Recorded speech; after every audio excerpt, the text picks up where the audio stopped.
Hello hello అందరికీ జై భీములు. ఈ రోజున 3 రోజుల టైంలో 2-3 రోజుల టైంలోనే ఇంతమంది ఇక్కడికి వచ్చారంటే చాలా సంతోషం. ఫస్ట్ నాకు ఫ్రాన్సిస్ ఫోన్ చేశాడు, కానీ ఫ్రాన్సిస్ ఇక్కడ కనపట్లేదు నాకు. ఫ్రాన్సిస్ ఫోన్ చేసి, అన్న విజయవాడలో మీటింగ్ పెడుతున్నాం, నువ్వు తప్పకుండా రావాలని చెప్పాడు. తప్పకుండా వస్తాను అని చెప్పాను. తర్వాత ఈ మదిరి రాంబాబు గారిని ఈరోజే చూడడం. నాకు అంతకుముందు పరిచయం లేదు. ఆయన పేరు తెలుసు కానీ పరిచయం లేదు. ఆయన ఫోన్ చేసి, సార్ మీరు రావాలి, ఇలా పెట్టామన్నారు.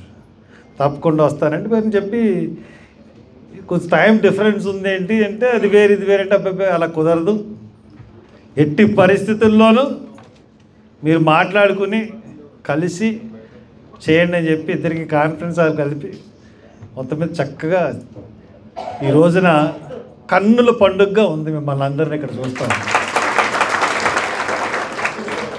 చాలా బ్యూటిఫుల్గా ఆర్గనైజ్ చేశారు.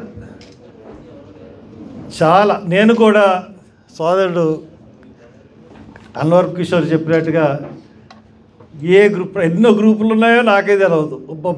ప్రతి గ్రూప్లోనూ షేర్ చేస్తూనే ఉన్నాను. నా మటుకు నేను మళ్ళీ పెడతానే ఉన్నాను. ఎందుకంటే ఏ మీటింగ్ కూడా ఫెయిల్ అవ్వకూడదు. మనలో ఎవరు పెట్టినా ఏం చేసినా ఎక్కడ ఫెయిల్ అనేది రాకూడదు.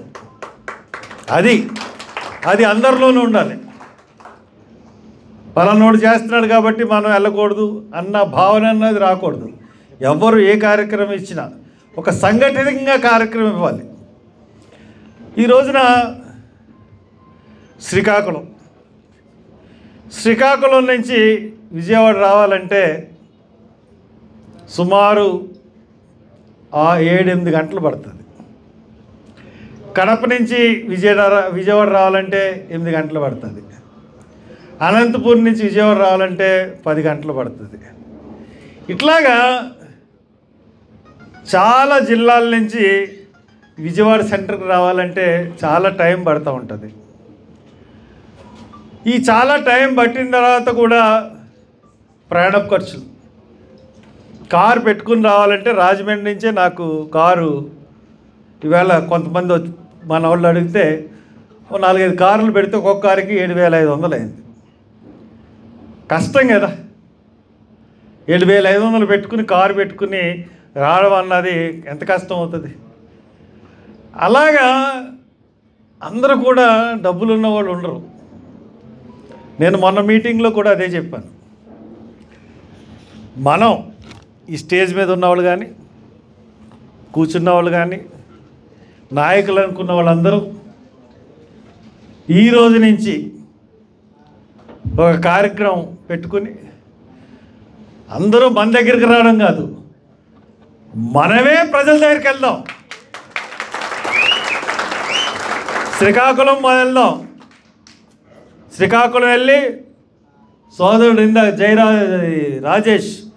రంగం రాజేష్ వాళ్ళ టీం అందరూ కూడా ఎంత బ్యూటిఫుల్గా పాడి ఎడ్యుకేట్ చేశారంటే 2.5 గంటలు వాళ్ళు పాటలు పాడారు.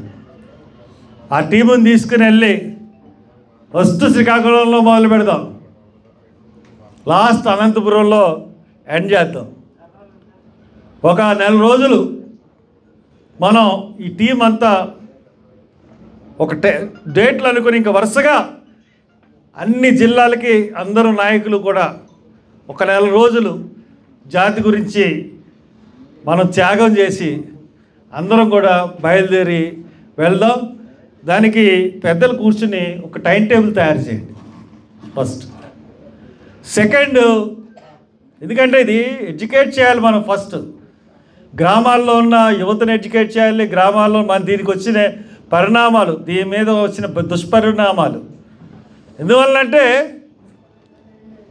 ఎందుకు ఈ రిజర్వేషన్, ఎవరి ప్రయోజనాల గురించి ఈ రిజర్వేషన్? ఈ వర్గీకరణ అనేది ఎవరి గురించి? వర్గీకరణ ఫలాలు ఎవరు పొందారు? ఇందాక సోదరుడు చెప్పాడు 3% కన్నా ఎక్కువ లేవని. అసలు మనం సెంట్రల్ లెవెల్లో సెక్రటరీ స్థాయిలో మనం చూసుకున్నట్లయితే దేవిప్రసాద్ గారికి బాగా తెలుసు. సెక్రటరీ స్థాయిలో మనం చూసుకున్నట్టయితే రిజర్వేషన్ శాతం, ఎస్సీ రిజర్వేషన్ శాతం 0.5 ఎంతో ఉంటుంది. ఎస్టీలు అయితే 1% ఉన్నారు. ఎందుకంటే నార్త్ ఈస్టర్న్ స్టేట్స్ అన్నీ కూడా ఎస్టీలు కాబట్టి వాళ్ళు అక్కడక్కడ సెక్రటరీలుగా కనబడుతూ ఉంటారు ట్రైబ్స్. మనకి రిజర్వేషన్ అంతా కూడా 4th క్లాసు, దాని కింద క్లాస్ నుంచే రిజర్వేషన్ ఫిలప్ అయింది తప్పితే 1, 2, 3 క్లాసుల్లో ఎక్కడా కూడా రిజర్వేషను మనకు ఇచ్చిన 15% ఎక్కడ కూడా మనకు రిజర్వేషన్ అన్నది ఎక్కడ ఫుల్ఫిల్ అవ్వలేదు. ఈవెన్ బ్యాంక్స్లో కూడా, ఎందుకంటే నేను పార్లమెంట్ మెంబర్గా తిరిగినప్పుడు ఇవన్నీ నాకు తెలుసు, అన్ని కమిటీల్లో ఉండేవాడిని కాబట్టి ఏం చూసుకున్నా కానీ అంత పెద్దగా మనకేమీ లేదు. ఇప్పుడు రిజర్వేషన్ ప్రాబ్లము ఒక తీర్పు మనకు వచ్చింది. ఆ తీర్పు మీద నేను పార్లమెంట్లో ఉన్నప్పుడు రాజశేఖర రెడ్డి గారు ఆ తీర్పుని ఎలాగైనా సరే పార్లమెంట్లో సవరణ చేయాలని చూస్తే నేను అడ్డుకున్నాను. నేను రిజైన్ చేస్తానని చెప్పాను. చెప్పిన తర్వాత అప్పుడు ఈ రిజర్వేషన్ను ఉషా మెహ్రా కమిషన్ వేశారు. దాని తర్వాత రాజ్యాంగ సవరణ ద్వారానే, పార్లమెంట్లో రాజ్యాంగ సవరణ ద్వారానే చేయాలంటే అసెంబ్లీలు తీర్మానాలు చేసి పంపాలి అన్నప్పుడు 14 రాష్ట్రాల అసెంబ్లీలు తీర్మానాలు చేసి పంపినాయి. 11 రాష్ట్రాలు వర్గీకరణకి వ్యతిరేకంగాను, 3 రాష్ట్రాలు వర్గీకరణకి అనుకూలంగాను తీర్మానాలు చేసి పంపడం జరిగింది.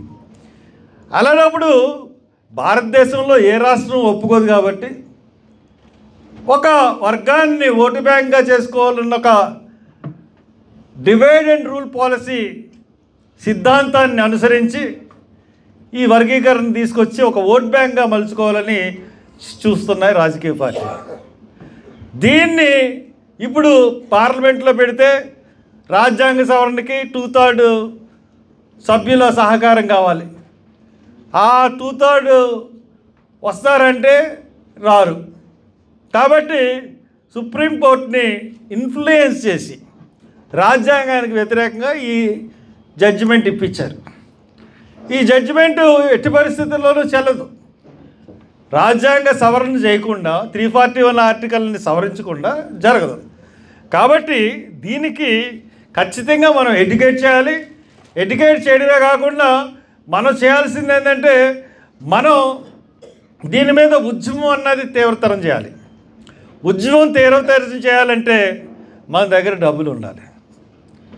ఇంకొక సెకండ్ పాయింట్ ఏంటంటే, మీరు ఇక్కడున్న మన స్టేట్లో ఉన్న అడ్వకేట్స్ అందరూ కూడా ఎవరికి సంబంధం లేకుండా ఒక అడ్వకేట్స్ మీట్ ఏర్పాటు చేసుకోండి. విజయవాడలో హైకోర్టు ఉంది కాబట్టి విజయవాడ, గుంటూరు, అమరావతిలో ఎక్కడో చోట మీరు మీటింగ్ ఏర్పాటు చేసుకుంటూ ఇక్కడున్న అడ్వకేట్లు అందరూ కలిపి చేసుకుని రాష్ట్రంలో ఉన్న వాళ్ళందరినీ పిలిచి, ఇప్పుడు సోదరుడు మల్లి వెంకట్రావు ఎలాగా ఢిల్లీలో రిట్ పిటిషన్ వేశాడు, రివిజన్ పిటిషన్ వేశాడు. దాంట్లో ఏదైతే సబ్జెక్ట్ ఉందో దానికి మనం రోజుకి మనం ఎక్కడ ఫెయిల్ అవుతున్నాం అంటే డబ్బు లేకే ఫెయిల్ అవుతున్నాం. ఆ రివిజన్ పిటిషన్ కూడా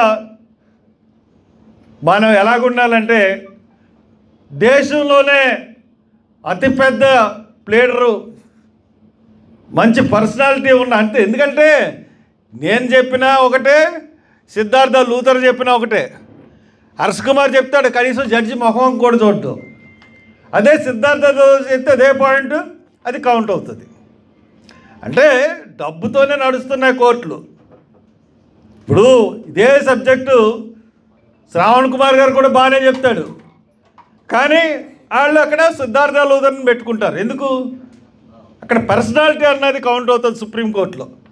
కాబట్టి అటువంటి పర్సనాలిటీలు మన తరపున వాదించే పర్సనాలిటీని మనం పెట్టుకోవాలంటే దానికి డబ్బు కావాలి.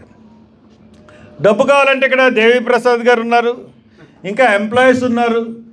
ఈ ఎంప్లాయీస్ అందరూ ఖచ్చితంగా నేను మొన్న పెట్టినప్పుడు అక్కడ శ్రీకాకుళం నుంచి వచ్చిన భరత్ భూషణ్ ఆల్రెడీ ఎంప్లాయీస్తో మీటింగ్ పెడితే నేను ఎంప్లాయీస్ అందరూ కలిపి మీరు డబ్బులు వేసుకుని మీరు దీనికి సపోర్ట్ చేయాలి, దానికి ఒక టీం ఏర్పాటు చేసుకోండి, డబ్బులంతా కూడా మీరే కలెక్ట్ చేయండి. మొత్తం అందరూ ఎంప్లాయీస్, ప్రభుత్వ రంగ సంస్థల్లో ఉన్న central government employees, state government employees, revenue, excise, ప్రతి డిపార్ట్మెంట్ ఉన్న ఎంప్లాయీస్, ఎస్సీ ఎంప్లాయీస్ అందరూ కూడా, మాల ఎంప్లాయీస్ అందరూ కూడా మీరు సభ్యత్వం చేసుకుని దాన్ని ఒక ఉద్యమంగా తీసుకుని ఈ ఉద్యమానికి సపోర్టింగ్గా పెట్టండి. తర్వాత ఇంకొక విషయం నేను చెప్తా ఉన్నాను, ఈ మీటింగ్కి రావాలంటే విజయవాడ మీటింగ్కి వెళ్తున్నామంటే ఎవరన్నా వెళ్ళాలనుకుంటే అక్కడ ఎంప్లాయీస్ ఒక 4 కుర్రోళ్ళు కారు ఇచ్చి పంపించి ఏర్పాట్లు కూడా చేయండి. ఎందుకంటే మా దగ్గర డబ్బులు ఉండవు, మేము ఉద్యమంలో చేయగలం, కానీ కార్లు వెయ్యి పెట్టుకుని వచ్చే స్తోమత చాలామందికి లేకే మీటింగులకు రారు. ఖచ్చితంగా చెప్తున్నాను నేను ఇది. కాబట్టి ఏ ఊర్లో ఎంప్లాయీస్ ఉంటే ఆ ఊర్లో కుర్రోళ్ళని పిలిచి మీరు ఈ మీటింగ్కి వెళ్ళండి రా, ఇగో మీకు డబ్బులు ఇస్తున్నాం అన్న ఒక తీసుకుని రండి. అదేవిధంగా మీటింగ్ మనం ఎడ్యుకేట్ చేయాలి అన్ని జిల్లాల్లో తిరిగి.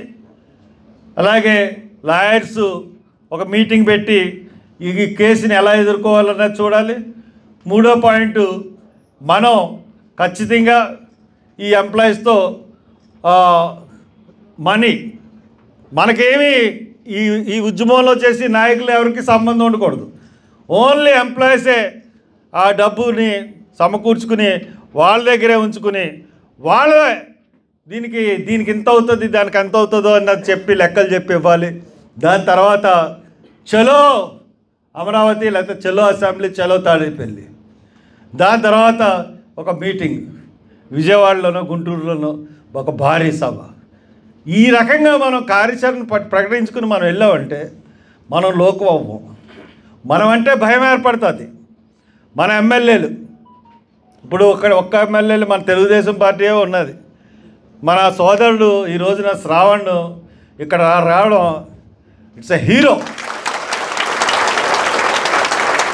Of the community. ఎందువల్లంటే ఎంత ధైర్యంగా వచ్చాడంటే జాతి గురించి మరి గొప్పగా వచ్చాడు. నేను చాలా అభినందిస్తూ ఉన్నాను.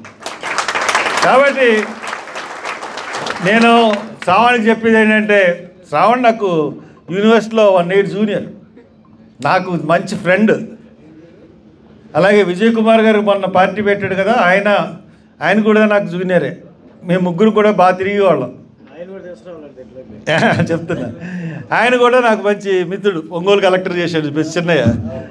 వీళ్ళిద్దరు కూడా మంచి క్లోజ్, మేము ముగ్గురు బాగా తిరిగి వాళ్ళం రాత్రులు సాయంత్రం మాటలు.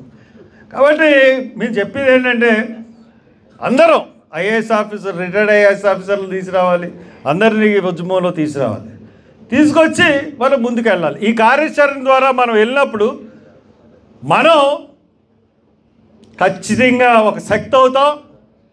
ఆ శక్తి మన మీద ఏదన్నా చెయ్యాలనుకుంటే భయపడే పరిస్థితికి మనం ప్రభుత్వాన్ని తీసుకురాగలుగుతాం. లేదంటే మనం ఎవరికాళ్ళు విడిపోయి ఎవరికాళ్ళు ప్రోగ్రాంలు చేసుకుంటే మనకి ఎవరు భయపడరు. సంఘటితంగా చేద్దాం. ఖచ్చితంగా ఎవరు పిలిపించినా, ఎవరు ప్రోగ్రాం పెట్టినా అందరం వెళ్దాం. ముందుగా జిల్లా ప్రోగ్రాంలు అన్నింటినీ కూడా, రేపు నాకు విశాఖపట్నం స్టీల్ ప్లాంట్ వాళ్ళు మీటింగ్ పెట్టారు. దాని తర్వాత ఎల్లుండి ఎప్పుడో మలక్పల్లిలో రాంబాబు గారు మల్లిక్పల్లి మన వైజాగ్ దగ్గర ఉన్నది, మలకాపురం, అక్కడ ఒక బహిరంగ సభ పెట్టారట. ఇందాక వైజాగ్ పొద్దున్న వచ్చి నేను రాలేను, రేపు స్టీల్ ప్లాంట్ మీటింగ్ ఉందని. ఎక్కడికక్కడ జరుగుతూ ఉన్నాయి, ఎక్కడికక్కడ మీటింగులు జరుగుతున్నాయి. కాబట్టి ఇవన్నిటినీ సంఘటితంగా చేసి ఒక శక్తిగా చూపించాలంటే ఒక కార్యాచరణ అవసరం. రాంబాబు గారు ముందుకు వచ్చి మీటింగ్ పెట్టారు, చాలా సంతోషం. రమేష్ దానికి వచ్చి దానికి సపోర్ట్ చేసుకుంటూ అలాగా ఇటువంటి ఇది రావాలి. కాబట్టి మీ అందరు ఇక్కడ పెద్దలు జయరాజు గారు, చెన్నయ్య గారు, అలాగే మా సోదరుడు మా జంగా బాబురావు గారు, మన వెల్ల వెంకట్రావు గారు, సరే మన వెంకట్రావు గారి పేరు చెప్పాను, సోదరులు ఇంకా ఉన్నారు, అలాగే రమేష్ గారు, ఇంకా మా రఘుబాబు, అందరికీ చిట్టుబాబు, అందరికీ మన సోదరుడు సమతా సైనిక్ దళ్ మన కోడికత్తి సీన్ విషయంలో ఎంతో పోరాటం చేశాడు సోదరుడు. అలాగా ప్రతి ఒక్కరు ఇక్కడ అందరూ పోరాటే వదిలే, ఎవరి కాళ్ళకి ఒక ఐడెంటిటీ ఉంది. కాబట్టి మనందరం సంఘటితంగా ఉంటే దేన్నైనా గడగడలాడించగలం, ఎవరినైనా గడగడలాడించగలం, ఏ ప్రభుత్వాన్నైనా దింపేయగలం. అది గుర్తుంచుకొని ముందుకు అడిగేద్దామని తెలియజేస్తూ ఈ కార్యాచరణ మీద మాట్లాడితే మీ అందరికీ బాగుంటుందని తెలియజేస్తూ ముందుగా నేను మైక్ తీసుకున్నాను. Thank you very much.